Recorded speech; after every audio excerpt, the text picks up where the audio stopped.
We continue to verify presidential visits to our area this election season. And now we're following up with former President Trump's visit to Grand Rapids on Saturday. 13 on Your Side political reporter Josh Alburtus looks into some of the claims that were made.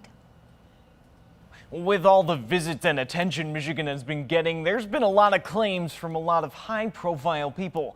And as the former president made his trip to Grand Rapids on Saturday, we verify.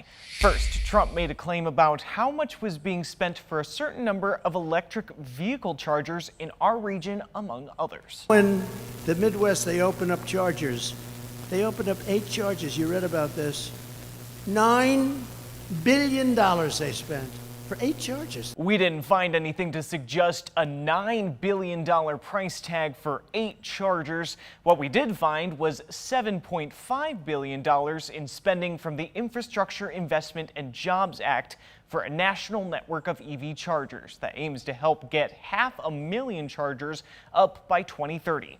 But the progress has been slow. The chair of the Highways and Transit Subcommittee in the U.S. House said in April that only 8 charging stations had opened up to that point in the 2.5 years since the act was passed.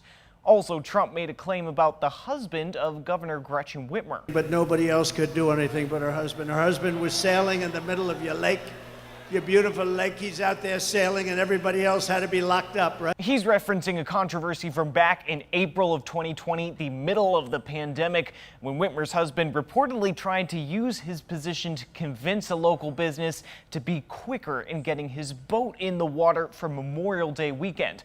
Whitmer later responded, saying it was a failed attempt at humor. By that point in the year, restrictions on motorized boating were no longer in place as long as other social distancing guidelines were still followed.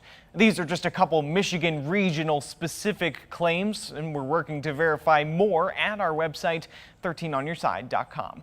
With your Verify, I'm Josh Alburtus.